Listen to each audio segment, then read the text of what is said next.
Being born in the late 90s, I got the privilege of growing up through the 2000s, playing both the PlayStation 1 and 2. I still love both consoles and play them regularly, finding lots of time in the past year to go back and play through many of my old games from when I was a kid. Now, I'd say about 90% of the games I played back then were some form of movie tie-in game for numerous classic films released on both consoles. Harry Potter, Shrek, Charlie and the Chocolate Factory, Cars, Eragon, Revenge of the Sith, the Lord of the Rings trilogy, and a series of unfortunate events, just to name a few. Harry Potter was always my go-to, and I have distinct memories of actually buying some of those games when I was a kid, saving up birthday money to get the new film's new game. I may make a future video ranking those games, so I'll just say now that at the time of playing them, I loved them. They let me experience more of the world I loved in an interactive way, and I think that is why I had such an affinity and excitement for these movie games growing up. I loved the movies, and I had so many favourite films, and getting to play an extension of their world at home on the PS2 was so cool to me. The movie didn't end when I left the cinema. It carried on at home where I was now the hero of the story, running through Hogwarts or cutting through orcs. Video games based on movie properties were not new for when I was growing up. In fact, movie tie-in games had been around since the 80s, with some prominent arcade adventures, side-scrollers, and arcade adventures based off prominent franchises such as Alien and the original Star Wars trilogy were popular choices on Atari and home computer systems. And although they were very basic, they had the heart and the basic structure of the action in the film. Not all were of good quality, even for the time, as proved by the E.T. game on Atari, which is infamous for how bad both the story and the gameplay were. It didn't help being based on such a huge blockbuster property. The weight of expectation for, and to be able to play a game based on their favourite movie helped in its demise. As I said earlier, I had many favourites growing up, and they were almost always the films that were my favourite. My opinion on favourites has changed a little now after replaying many of them again, but I still have found great enjoyment and quality out of these seemingly basic and silly movie game tie-ins. Starting off with some of the worst games, I found looking back that Pirates of the Caribbean had a couple of games that were quite a letdown.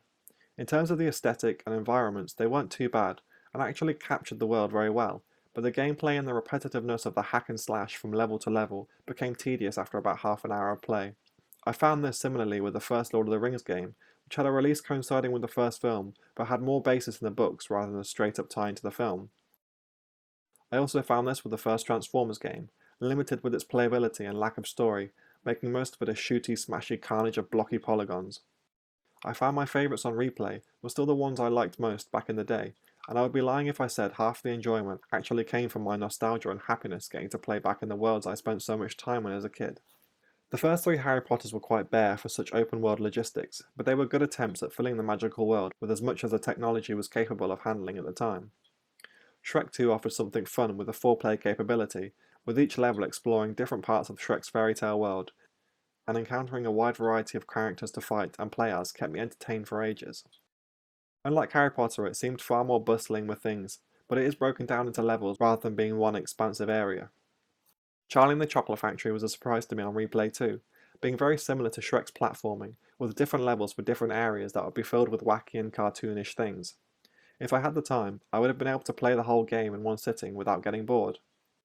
It has a slightly weird animation style, but because of the limited graphical quality in the early 2000s, the game, like Shrek and the Harry Potters, benefited from this style.